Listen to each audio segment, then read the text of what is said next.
نتفق أو نختلف على شخصيته، لكن يبقى أحمد عيد عبد الملك واحد من أبرز لاعبي كرة القدم في العشر سنوات الأخيرة.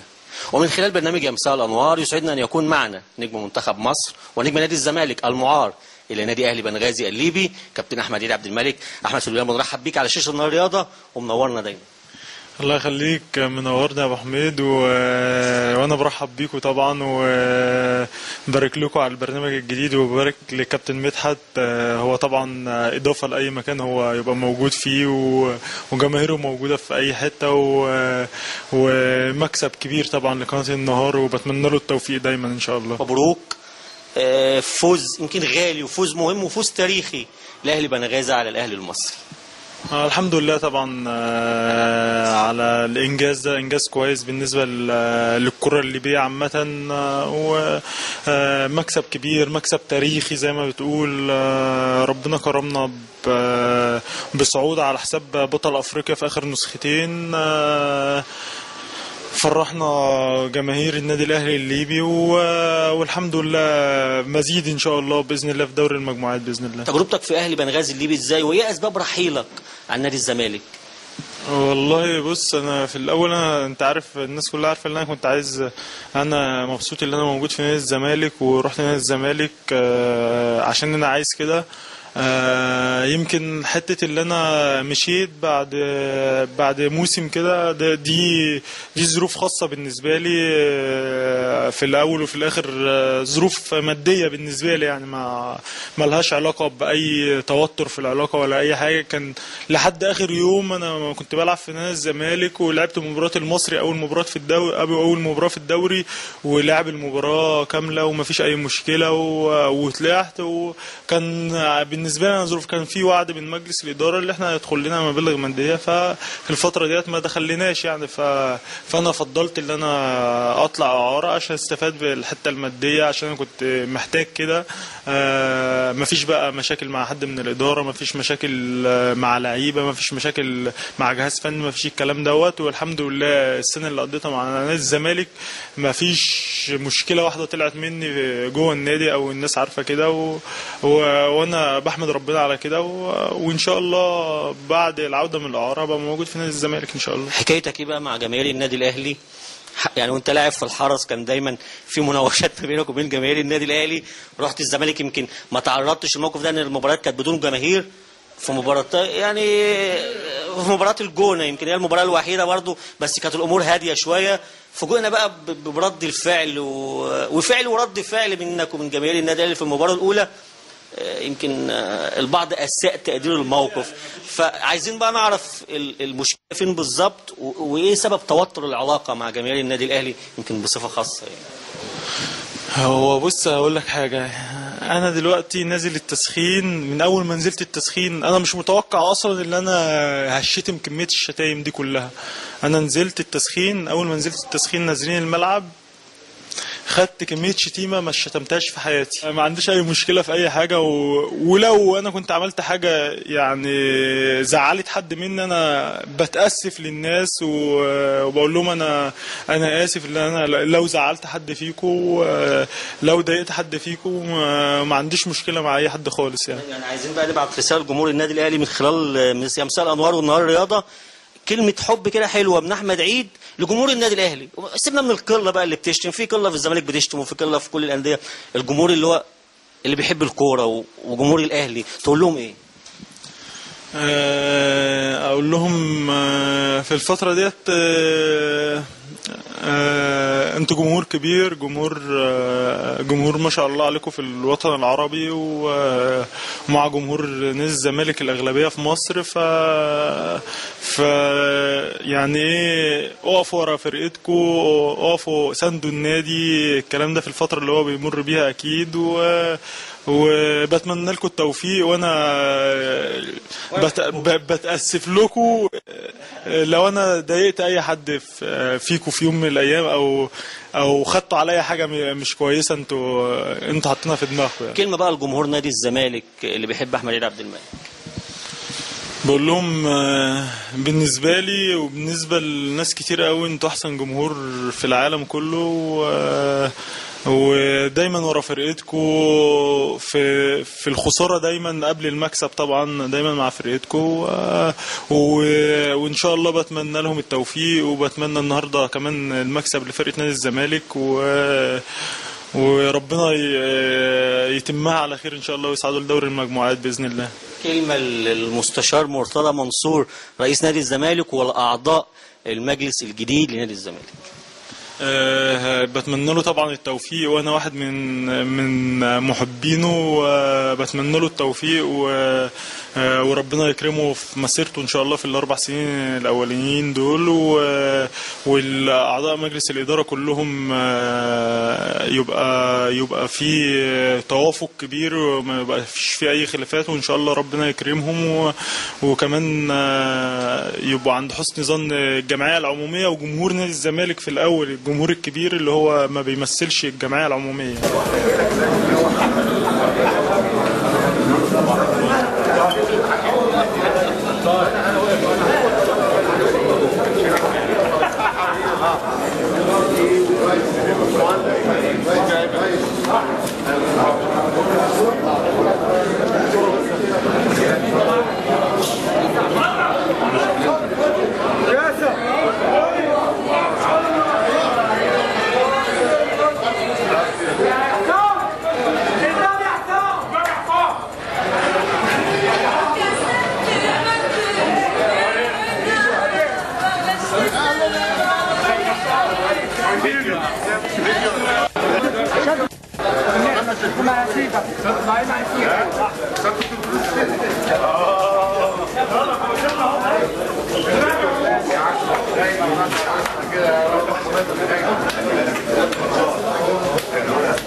اللقاء الجميل بيكم، الاداء المتميز اللي انت عملتوه النهارده الرجولي، ويمكن انا قلت في القنوات انه الفضل الاول والاخير لربنا ومجهودكم ومجلس الدكتور كمان، لان احنا لسه جايين بقالنا 24 ساعه، يعني ما لحقناش نقعد، ما لحقناش نتكلم، لكن انتوا النهارده كنتوا رجاله في الملعب، ونأكدوا يعني كامل للكابتن احمد حسام والجهاز اللي معاه، وان شاء الله باذن الله يعني ربنا هيفرجها باذن الله، يعني احنا برضه نعرف نتصرف في الفلوس شويه، ربنا يفرجها ان شاء الله، يعني مستحقاتنا ولازم تاخدوها. احنا عندنا اول اجتماع يوم الخميس هنقعد نشوف كل لاعب بكام ان شاء الله باذن الله، بالروح اللي انتوا بتعملوها دي. جماهير يا ريس والنبي. بالروح اللي انتوا بتعملوها دي بتفرحوا ملايين من الجماهير. اي اشاعات تسمعوها، اي مش عارف ايه كلام فارغ يتقال، مفيش حد يقدر يا جماعه يمشي، محدش يقدر يمشي جهاز ناجح. وانا برضه ما بحسبش بالحكمه، ما بعملش حساب بالقطعه. ممكن لا قدر الله يبقى في ماتش فيه اخفاق او اثنين، لكن في النهايه انا سعيد بالاداء النهارده، وبدايه موفقه، وخمسه يعني ما شاء الله كويس انها جت خمسه عشان ما حدش يحسبها. انا كنت جايب 4 تقف او 6، لكن 5 كويس. طبعا في مكافاه النادي انا اعتقد 4000 لكل لاعب. 8 دور. انا من عندنا لكل لاعب 3000 جنيه من اول دول مني بكره ان شاء الله تستلموهم ان شاء الله. بالنسبه للجماهير انا بطمنكم انا كان في لقاء مع السيد رئيس الوزراء والسيد وزير الداخليه، ومن حسن حظكم علاقتي بالناس الحمد لله كلها كويسه. لولا ماتش الاهلي بس اتلعب امبارح من غير جماهير، كانت اتلعب النهارده بالجماهير ماتش الزمالك. انا اتفقت ان انا بكره رايح عندي لقاء مع السيد وزير الداخليه، ثم لقاء مع رئيس الوزراء يوم الاربعاء باذن الله، بدءا من دور الثمانيه باذن الله المباراه تكون بالجماهير. بس احنا طبعا هنخدم الجماهير، هنقعد كجهاز فني وزير الشباب وانا وزير الداخليه كزمالك ان احنا نلتزم الجمهور في الملعب، اعمل بحالاتك، افرح، نور الملعب زي ما انت عايز، لكن انك انت تتكلم تاني بقى بتاع المنصوف او تشتم الشرطه او تشتم مش عارف اي حد، الكلام ده احنا طبعا عايزين نرجع عادي جديد عشان الجماهير ترجع، والا الخاسر الاول والاخير هو اللعيبه والجهاز. يعني النهارده لو عندك جماهير في الملعب الخمسه دول ممكن يبقوا 10، لكن ان شاء الله باذن الله ربنا يسهل باذن الله. احنا طبعا اخترنا الكابتن احمد سليمان، احمد سليمان هو هيبقى المنسق اللي بين مجلس الاداره وبين الجهاز الفني. يمكن احنا عندنا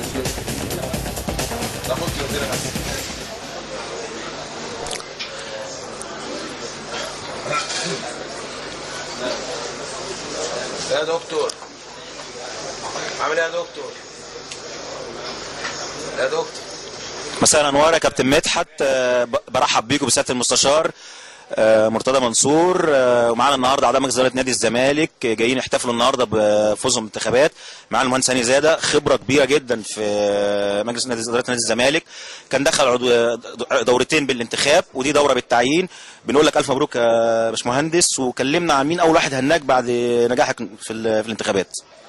بسم الله الرحمن الرحيم. متشكر جدا، بس الاول لازم اوجه التحيه للصديق العزيز كابتن مدحت شلبي وببارك له، وان شاء الله يا كابتن مدحت البرنامج بتاعك زي ما انت عودتنا يبقى من احسن البرامج. بوجه طبعا التحيه لاخويا العزيز المستشار مرتضى منصور، وببارك له على فوزه ورجوعه الحق تاني من بعد اللي حصل في 2005. وان شاء الله يبقى النادي نقدر ان احنا نعوض الست 7 سنين اللي فاتوا. الاول واحد بارك لي بالظبط احمد سليمان، بارك لي اول واحد. مصطفى عبد الخالق بارك لي اول واحد. مصطفى العماري بارك لي اول واحد. شريف منير، وطبعا اللي انا بعتز بيه اللي هو ابني الجديد احمد مرتضى منصور، والباقي اللي مش موجود. الحقيقه انا ليا مبسوط ان انا طبعا في المجلس ده، بصرف النظر احنا كنا في قايمه مين. انا علاقتي مع مستشار مرتضى فوق ال 20-25 سنه. يمكن كنا اول انجاز عملناه جبنا احمد الكاس في نص منتصف التسعينات. علاقتي بالكابتن احمد سليمان قويه، طلعنا اول مره انا وهو سفريه الترجي في تونس، يمكن كنت اول سفريه رياضيه اطلعها. فالحقيقه انا مش غريب عنهم ولا هم غرب عني، والحمد لله ان شاء الله كده نقدر ان احنا نادي الزمالك مع قياده المستشار مرتضى نقدر ان احنا نعمل شغل كويس الايام اللي جايه. كان في بادره طيبه النهارده من سياده المستشار انه دعا كل الساده المنافسين في الانتخابات انهم يبقوا موجودين معاه يتكاتفوا ويرجعوا تاني نادي الزمالك عشان نادي الزمالك يرتقي مره اخرى لمكانته في افريقيا وفي مصر. بادرة ممتازة عشان نقفل صفحة الانتخابات خالص. دايما بيحصل اللي بيحصل في الانتخابات، بالرغم ان الانتخابات دي في نادي الزمالك كانت احسن انتخابات موجودة، الروح كانت دايما ممتازة ما بيننا.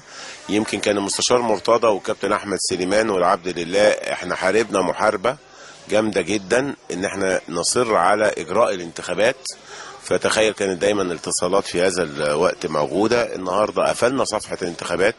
كل الناس الزملكاويه، دكتور كمال درويش اللي انا بوجه له من هنا التحيه، كان مشرف النهارده، شرفنا في المباراه. ان شاء الله نطوط صفحه الانتخابات زي ما بقول بحلوها بمرها، نزق بقى نادي الزمالك لقدام ان شاء الله. ان شاء الله.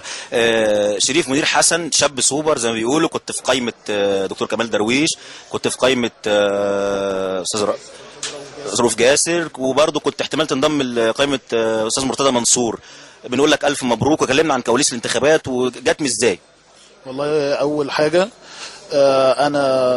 انا شرفت ان انا مع الدكتور الكبير، يعني ده قامه كبيره، والاستاذ رؤوف جاسر برضه كبير جدا.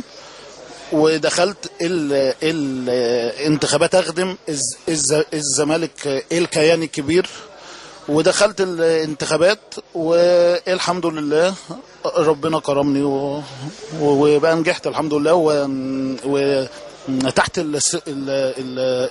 السن احنا كلنا اخوات وانا موجود وكأن ابو سريع موجود وكأن اي حد يعني سقط انا موجود مكانه، يعني ما فيش اي مشاكل ما بيننا الحمد لله. والاستاذ هاني يعني بشكره انه كان قاعد جنبي في الانتخابات وعمل لي دعايه جامده جدا وانا بشكره وبقول له الف شكر. والاستاذ مرتضى بجد انا بحبه جدا وزي ابويا بالظبط، اداني الجراءه والشجاعه اللي انا فيها دي هو علمها لي، وانا تحت امر المجلس وان شاء الله هنخدم كلنا هذا الكيان اللي احنا اتربينا فيه واحنا بنحبه جدا يعني ان شاء الله. واللي جاي هيبقى احسن، ودعمنا للكوره ان شاء الله هيبقى فيه دعم للسله والطايره واليد، احنا واقفين والطايره والسله هيرجعوا تاني باذن الله بقياده المستشار مرتضى منصور باذن الله. انت حفيد الكابتن زكي عثمان من الام. بجد انا حسيت ان زكي عثمان ده قيمه كبيره جدا جدا جدا في الانتخابات دي، اداني باور انا ما كنتش مصدق بجد. يعني هذا يعني هو كبير جدا بجد، انا بشكره وانا بفتخر بيه جدا جدا جدا وربنا يديله الصحه بجد يعني. وبشكر ابويا بجد تعب معايا جدا وكان فرحان لدرجه انه بكى، يعني ربنا يخليهم ليا بجد الحمد لله. معانا مصطفى سيف العماري، والدك كان عضو مجلس اداره وانت الحمد لله ربنا وفقك ودخلت مع قائمه المستشار مرتضى منصور. كلمنا مين اللي كلمك عشان تنضم لقائمه المستشار مرتضى؟ مين اللي اتصل بيك؟ هل احمد؟ هل امير؟ هل سياده المستشار ذات نفسه؟ لنا الكواليس ايه؟ بسم الله الرحمن الرحيم. الاول ببارك لكابتن مدحت على البرنامج وبقول مبروك للمستشار مرتضى على الهوا كده. اللي كلمني طبعا احمد وامير، ورحت للسياده المستشار في المكتب واتكلمنا وعرفت القايمه مين. فكان لا الموضوع كان حلو والحمد لله. كلنا داخلين عشان فعلا احنا عايزين نخدم نادي الزمالك والناس صدقتنا، وبتمنى ان احنا يعني البرنامج اللي احنا واضعينه فعلا يبقى هو يعني طموح كل واحد زملكاوي يحس ان فعلا احنا عملنا لينا دور في المرحله الجايه ان شاء الله. من الواضح ان سياده المستشار انتقل القائمه بتاعته بعنايه فائقه، واضح ان هو مثلا في هندسه، في كابتن احمد سليمان كوره، في استاذ هاني زاده خبره، دكتور مصطفى عبد الخالق الهندسه المعماريه طبعا، حضرتك متخصص في السياحه. يعني كلمنا ايه اللي هتفيد نادي الزمالك الفتره الجايه بايه؟ انا طبعا اتكلمت كذا مره وكذا في كذا برنامج، قلت انا ان شاء الله يعني انا الخبرات اللي انا اكتسبتها في مجال السياحه ان انا اقدر اخدم اعضاء نادي الزمالك، بان احنا ان شاء الله يبقى في لجنه سياحه محترمه تقدر تقدم شركات محترمه في مصر، تقدر تجيب عروض لرحلات بقى داخليه، رحلات خارجيه، حج وعمره. انا كنت بنزل اقعد مع الاعضاء الاقي ناس كتير جدا جدا مستاءه من الموضوع ده ان ما بيطلعوش حج ما بيطلعوش عمره. عندك مرسى مطروح اتكلمنا ان احنا ان شاء الله لازم يبقى في تطوير، وسياده المستشار ان شاء الله في الايام الجايه دي انا عارف ان هو عايز يطلع ونطلع، اكيد هيطلع كذا حد من الاعضاء، ان احنا نشوف الناس لازم يبقى فعلا مصدقانا من اول يوم، فاهم ان احنا فعلا جايين عشان نشتغل. فبتمنى ان انا ان شاء الله زي ما بقول لك كده الخبره اللي انا اكتسبتها في مجال السياحه ان انا اقدر اقدم كل اللي انا اكتسبته لاعضاء نادي الزمالك. ومعانا الدكتور المهندس مصطفى عبد الخالق، طبعا استاذ دكتور في الهندسه المعماريه، كان ليك دور كبير جدا في المجلس اللي فات، حضرتك كنت موجود بالتعيين وكان ليك دعايه انتخابيه قليله جدا، وكان ده حاجه غريبه جدا، كله كان مستغرب حضرتك يعني مقل جدا في الدعايه الانتخابيه، ومع ذلك ربنا وفقك ونجحت. ربنا يبارك فيك. في البدايه برحب بسياده المستشار وكابتن مدحت، مبروك البرنامج، واسمح لي ان استعير منك مساء الانوار ومسي على كل جماهير نادي الزمالك بالفوز الكبير بتاع النهارده 5-0. وشك خير، وش خير يا ريس عليهم، ومسي على جماهير متعوبه اللي انا واحد منهم قبل ما بعيدوا مجلس اداره. وده يخليني ارد عليك في السؤال. الدعايه لما بتبقى بين اهلك وناسك ومتدفي بولاد حتتك ليها معاني كتير طيبه، والحمد لله جابت الاثر الطيب والرائع يعني. واسمح لي ان انا اخاطب الرئيس في طلب شخصي كده. كابتن مدحت، انت عرضت من شويه حاجه لقاء تم مع عمر جابر. بقول كابتن عمر، انت ابن نادي الزمالك، ابن نادي كبير، وليك اضافه تانية، انت ابن متعوبه، تربيت ولعبت في متعوبه خماسي.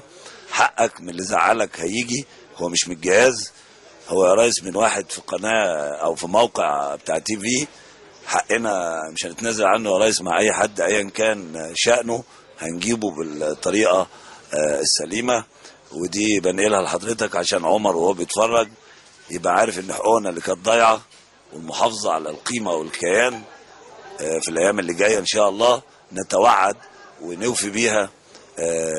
ويمكن معانا في الكادر عمر وهو فرحان، لكن انا مبسوط بيه لان هو حد ابن نادي الزمالك، اتربى في نادي الزمالك، ويزيدني شرف ان هو كمان ابن متعوبه ولعب خماسي في نفس الحته اللي انا اتولدت وتربيت فيها. متشكر لحوار حضرتك. سريعا كده، حضرتك هتبقى مسؤول عن ملف الانشاءات داخل نادي الزمالك والمقر الجديد اللي موجود في 6 اكتوبر، يعني باختصار شيء كده ايه الفكره اللي حضرتك ناوي تعملها في تطوير المنشات في نادي الزمالك؟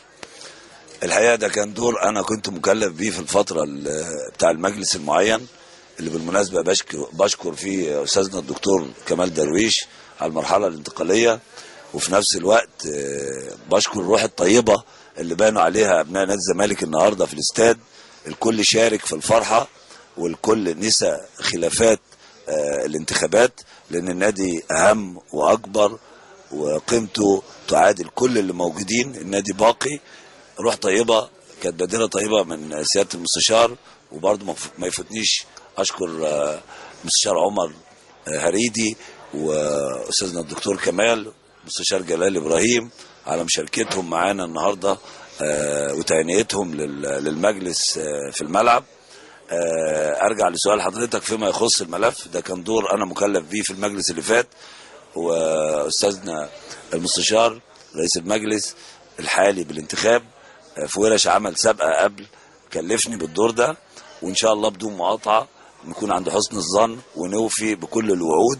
وان شاء الله مع اول جمعيه عموميه وهو بدبس الرئيس على الهوا هتبقى ان شاء الله في المقر الجديد في فرع اكتوبر ان شاء الله، وهو قد القول، وهو دايما عودنا بيقتحم الصعب، وعشان كده انا شرفت ان انا انضميت لقائمته وبفضل قائمته المحترمه اللي انا بنتمي ليها. تقريبا 70% مننا من اعضاء القائمه نجحوا وموجودين في المجلس الحالي، وسعيد بالمرحله اللي انا قضيتها قبل كده، وان شاء الله متفائل باللي جاي ان شاء الله سبحانه وتعالى. شكرا. كابتن احمد سليمان، قامه كبيره في التدريب، طبعا يعني حضرتك اتجهت لاعتزال التدريب واتجهت للعمل الاداري، اكيد عندك طموح ناوي تحققه في العمل الاداري بجانب طبعا سجلك الكبير جدا في العمل التدريبي. كلمنا عن كواليس برضو الانتخابات، وكلمنا عن سبب اعتزالك التدريب واتجاهك للعمل الاداري. اولا ببارك للكابتن مدحت وقناه النهار ببعض، ان مكسب لوجود الكابتن مدحت للقناه، ومكسب ان الكابتن مدحت موجود في قناه كبيره زي قناه النهار اللي كان ليها دور معانا في الحلقه الاخيره، اللي اوضحت للناس كلها قائمه المستشار مرتضى منصور. بقول طبعا بمسي على المستشار مرتضى منصور، وعايز اقول له كلمه انا قلتها بعد الانتخابات ما اعرفش هي وصلت له ولا لا. بقول له انت انزه راجل شفته في العمليه الانتخابيه. انا شفت حاجات كتير اول مره اخش انتخابات ما عجبتنيش حاجات اثناء التصويت، لكن من معاشرتي الفتره اللي فاتت مع المستشار مرتضى منصور انا بشكره فعلا، وبقول له انت راجل نزيه وراجل محترم، رفضت اي ديلات تتعمل معاك في الانتخاب، انت دخلت الانتخابات بشرف وانا بحترمك، وانا دخلت معاك الانتخابات بشرف. انت فعلا رغم ان انا شفت حاجات مساوئ في العمليه الانتخابيه، لكن انت كنت راجل نزيه فعلا جدا. نيجي لعمليه كواليس الانتخابيه. انا ليا نادي الزمالك ليه فضل عليا، اسمي ارتبط رغم ان انا غير كنت لعيب مشهور، لكن اسمي ارتبط بنادي الزمالك. صنع حاجه اسمها احمد سليمان. اديت مع نادي الزمالك ببطولات في بدايه حياتي، ايام مستر مقاي وكابتن فاروق جعفر خدنا 2 دوري، مع كابتن الجوهري وكابتن محمود سعد خدنا افريقيا والسوبر. فدي كانت اساس ليا في اسمي التدريبي. فنادي الزمالك فضلت طول حياتي، حتى بعد ما رحت المنتخبات وخدت ثالث العالم وخدت ثالث افريقيا زي ما الناس وكاس القارات مع كابتن حسن شحاته، اسمي ارتبط بنادي الزمالك. فبعد ما اتعرض عليا المستشار مرتضى منصور وشفت الحاله اللي وصل لها النادي، حبيت ارد الجميل فعلا للنادي، وانا صادق جدا رغم الاغراءات التدريبيه اللي بيجي لي فعلا وكان معظمها بره مصر. حبيت ان اتواجد مع اسرتي، فرفضت حته التدريب، وجات الفرصه ما اتعرض على المستشار مرتضى ان انا اكون موجود في مجلس ادارته، وده عشره كبيره جدا من ايام التسعينات كنت مع المستشار مرتضى وقريب منه، فوافقت على طول. وربنا يكرمنا ان شاء الله بالمجموعه دي كلها اللي ربنا لوحديها اختاره لوحديها، يعني ربنا بيدبر كل حاجه لوحده مهما كان. حتى المستشار مرتضى او يقعد يخطط ازاي يجيب المجموعه دي، لا هو مجموعه جت رباني فعلا جايه لرفع نادي الزمالك. نتمنى ان شاء الله الفتره اللي جايه ان احنا نقدر نعمل حاجه للنادي. كابتن احمد اكيد هتستلم طبعا ملف الكوره من الكابتن ايمن يونس، وتقعد معاه يبقى في تنسيق، يعني حتى لو ننفرد باي حاجه جديده لنادي الزمالك من الصفقات اللي جايه الفتره القادمه لنادي الزمالك. لا، كل ما هو محتاجه الفريق ده اللي اتفق مع المستشار مرتضى منصور ومع اعضاء المجلس، مفيش حاجه عشوائيه.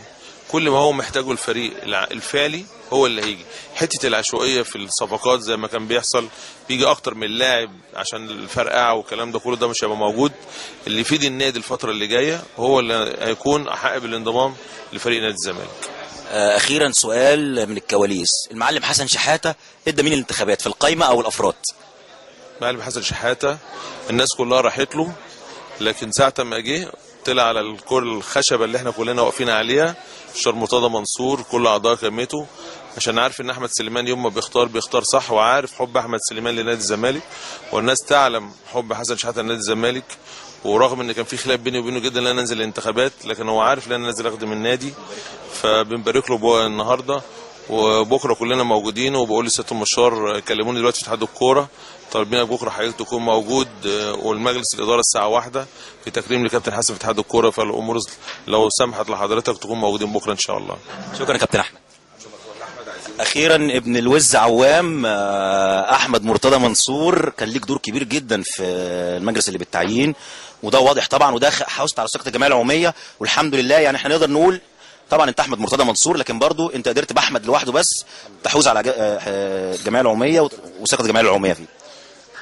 الحمد لله. طبعا انا بشكر ربنا الاول، وبشكر الناس اللي ادتني ثقه، يعني يا رب اكون قد الثقه دي ان شاء الله. وبشكر طبعا ابويا، وبشكر الدكتور كمال درويش رئيس المجلس المعين اللي انا كنت بتشرف بيه. الناس دي كلها وقفت جنبي، وهي لولا ان هم كنت انا تم اختياري في المجلس المعين ما كانش الناس هتعرف شغل احمد هو كويس ولا وحش.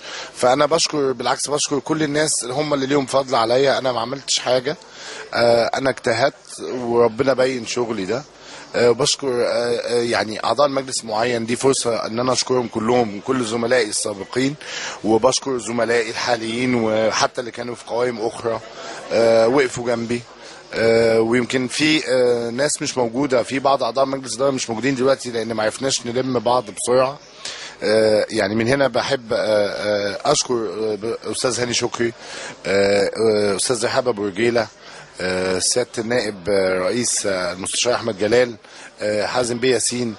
فيعني اعتقد ان احنا كمجلس ان شاء الله باذن الله بالحب اللي بيجمعنا وبالاحترام وبالتخصصات المتوفره في كل المجلس وبتعاون الاخرين معانا حتى لو يوفقوا. يعني حضرتك شفت النهارده، اعتقد ان فوز نادي الزمالك النهارده مش راجع لفوز الزمالك ب5-0. الفوز الحقيقي ان وجود دكتور كمال درويش جنب الاستاذ مرتضى منصور، واعتقد ان ده الفوز الكبير لنادي الزمالك. نادي الزمالك اصبح واحد، واصبح كله هدفه واحد، ان احنا نرجع نادي الزمالك اللي شويه كان في ازمه خلال ال8 سنوات اللي فاتت. احمد مرتضى منصور امتداد للاستاذ مرتضى منصور، اكيد في ملفات معينه هتتولاها الفتره القادمه، يعني كلمنا بنبذه مختصره على الملفات دي. يعني انا مش هقدر اقول انا هتولى ملفات ايه، لان ده يرجع لزملائي واختيارهم ليا وموافقتهم على ان انا امسك ملفات معينه.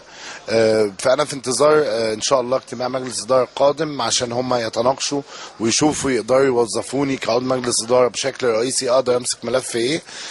بجانب ان انا حتى مسكت ملف معين، فبالتاكيد كل زملائي هيساعدوني في نفس الملف، ويمكن كلنا بنساعد بعض. الهدف واحد في الاخر، الهدف ان احنا نخرج نادي الزمالك صورته زي اللي حضرتك شفتها النهارده، رئيس نادي منتخب شرعي يشرفنا كلنا، قاعد جنبه المنافس بتاعه في الانتخابات، وقاعد معاهم الجيل الاسبق اللي هو المستشار جلال ابراهيم واجيال جديده في نادي الزمالك، وكلنا كنا على قلب رجل واحد. اداء لعيبه محترمين جدا، جهاز فني على شكله ومستوى عالي جدا، يمكن ميدو بيلقبوه بالعالمي. فعلا جهاز فني بقياده احمد حسام وكابتن احمد عبد الحليم وكابتن عبد الرحيم محمد والجهاز الاداري كله، شكل محترم يشرف نادي الزمالك، نتيجه مشرفه تشرف نادي الزمالك، مجلس اداره محترم يشرف نادي الزمالك. فاعتقد هو ده نادي الزمالك اللي انا بحلم بيه. يعني من الواضح ان في دعم كبير جدا لميدو وفريق نادي الزمالك في الفتره القادمه من مجلس اداره نادي الزمالك. في دعم من جميع اعضاء مجلس الاداره لكل الاجهزه الفنيه والموظفين في النادي والاداريين في النادي، وفي دعم ان شاء الله من الموظفين والاداريين واللعيبه والاجهزه الفنيه لكل الالعاب لمجلس الاداره، لان نجاحنا هو نجاح ليهم ونجاحهم هو نجاح لينا، فان شاء الله ربنا يوفقنا كلنا ان شاء الله. بادره طيبه النهارده مستشار مرتضى منصور بتنازله عن رئاسه لجنه الانديه الدكتور كمال درويش لو اللائحه تسمح. يعني استاذ مرتضى منصور اعتقد ان هو يعني يشكر جدا على هذه البادره، واعتقد ان الدكتور كمال يستحقها، ولان استاذ مرتضى يعني مصلحته كرئيس نادي ان النادي ينجح ويبقى افضل صوره وافضل شكل لنادي الزمالك وافضل انجازات لنادي الزمالك. فاعتقد الروح الطيبه دي هي اللي هتحقق الانجاز، وزي ما انا بقول لحضرتك مفيش واحد بس هو اللي هيبني البلد دي، ولا في واحد بس هيبني نادي، في كلنا هنشارك في بناء النادي ده، والقائد دايما هو بيتمنى ان كلنا نكبر عشان هو ينسب النجاح ليه في الاخر. اخيرا كان في دينامو خفي في العمليه الانتخابيه وهو امير مرتضى منصور، وهو طبعا امير موجود طبعا ومش عايز مستخبي مش عايز يطلع معانا، فاحنا نوجه كلمه لامير برضه. امير مرتضى امير ظهر في الاسبوع الاخير، والله انا اللي كنت شغال اكتر من امير، بس هو دايما كده انا المظلوم وهو خد الجو مننا بقى او يتكلم مع حضرتك. انا بشكره طبعا على وقوفه جنبنا، وزي ما انا بشكر اهالينا كلنا، يمكن اهل الشريف واهل مصطفى وطبعا في ناس كبار وقفوا بنفسهم يعني، بس احنا لازم ندي الفضل لاهلنا لان هم اللي علمونا كده. واحب اشكر طبعا اخويا ومراتي والعيله كلها. لازم حضرتك اخويا بقى يتكلم. امير مرتضى منصور، هم كلهم بيقولوا ان انت السبب في نجاح احمد مرتضى منصور مش حد تاني، الدينامو الاساسي في نجاح احمد مرتضى منصور. واحمد معترض وقال لك انا ما كنتش بنام بالليل وطول النهار صاحي، وامير ما عملش حاجه. قول لنا الكواليس ايه؟ لا احنا احمد الفتره اللي اشتغلها الاربع شهور اللي اشتغلهم في المجلس المعين هو ودكتور مصطفى عبد الخالق، هي دي اللي بينت شغلهم. طبعا كابتن احمد سليمان الناس عارفه شغله من 20 سنه، ما كانش محتاج، كان الموضوع مسهل علينا الموضوع. كابتن هاني زاده برضو نفس القصه، مصطفى سيف العماري متربي في النادي، الموضوع كان سهل. انا اقتناعي كان بالقايمه زي نفس اقتناعي باحمد وباستاذ مرتضى بالظبط كزملكاوي، ان الناس دي لو ربنا وفقهم ونجحوا ان هيضيفوا لنادي الزمالك، فكان شغلي ليهم كلهم كزملكاوي مش كقايمه كانتخابات، ان فعلا كان اقتناعي بيهم ان الفتره اللي جايه محتاجه التجانس ده، لان حتى كنا بنحضر الاجتماعات اللي قبل الانتخابات كقايمه لما بنقعد نشوف هنعمل ايه كشغل. الناس كمان اللي ربنا ما وفقهمش، مقدم سيد متولي برضو كان يعني ربنا ما وفقوش معانا، بس هو معانا برضو. هو ده اللي خلانا طبعا يعني خلانا نقف بقلب قوي، مش عشان احمد ومش عشان استاذ مرتضى. كنت مقتنع بالقايمه كلها بالكامل، ومقتنع ان هم هيضيفوا للنادي. وطبعا اللي سهل الموضوع ده احمد ودكتور مصطفى، ان هم كان ليهم بصمه في المجلس اللي فات، وبالاضافه لكابتن احمد سليمان تاريخه طبعا يشهد له، ودكتور حازم ياسين انا كنت مقتنع بيه جدا ان هو راجل متخصص في الحته بتاعه الاقتصاد والماليات والقصه دي، ومستشار احمد جلال ابراهيم طبعا اضافه بقاله اكتر من دوره في مجلس اداره. فلا هم اللي سهلوا عليا الموضوع، مش انا اللي سهلت عليه. مين اللي عمل البنرات بتاعه الدعايه الانتخابيه؟ انا. مين اللي صممها؟ انا. عملت ايه تاني؟ لا مش كل، هم بيقولوا كل حاجه، قول لنا عملت ايه؟ لا مش كل حاجه، هم كفايه، هم كانوا كفايه، هم كانوا مركزين في البرنامج الانتخابي، وكانوا مركزين في الجزء بتاع الاعضاء، ومركزين في الحاجات دي انا شايف ان هي حاجات صغيره قوي بالنسبه للي هم المفروض يعملوه يعني. انا ساعدت بحاجه صغيره عليهم يعني. اتفضل يا كابتن.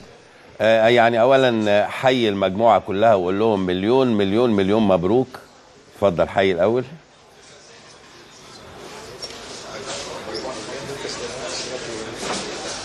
كابتن مدحت بيحيي المجموعه كلها وبيقول لكم مليون مليون مبروك.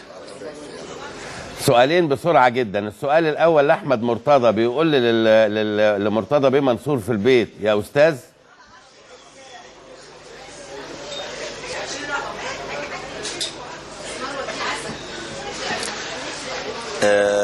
احمد مرتضى منصور بيقول لي بابا في البيت يا استاذ. لا انا فعلا عندي لخبطه في الموضوع ده شويه. في البيت بقول له بابا. اوكي. في النادي هقول له بقول له يا استاذ مرتضى، بقول له استاذ مرتضى. لكن في البيت بقول بابا. اوكي. هي لخبطه بقى، بس ربنا يسهل لي ال4 سنين دول هيبقوا عليا اصعب واحد في المجلس. صح. السؤال الثاني اللي هاني بيه زاده، انا عارف المكان اللي انتوا قاعدين فيه. انا عارف المكان اللي انتوا قاعدين فيه، هتتعشوا ايه ومين اللي هيدفع العشاء؟ ده الهاني بيه زاده.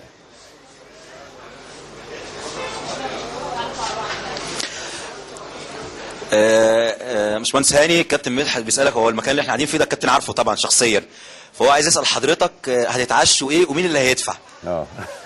والله يا كابتن مدحت انا بصراحه عملت حساب يا ابن ماجد ان هم كتار. اتعشيت في البيت فماليش دعوه بقى هم يتعشوا او يعملوا اي حاجه.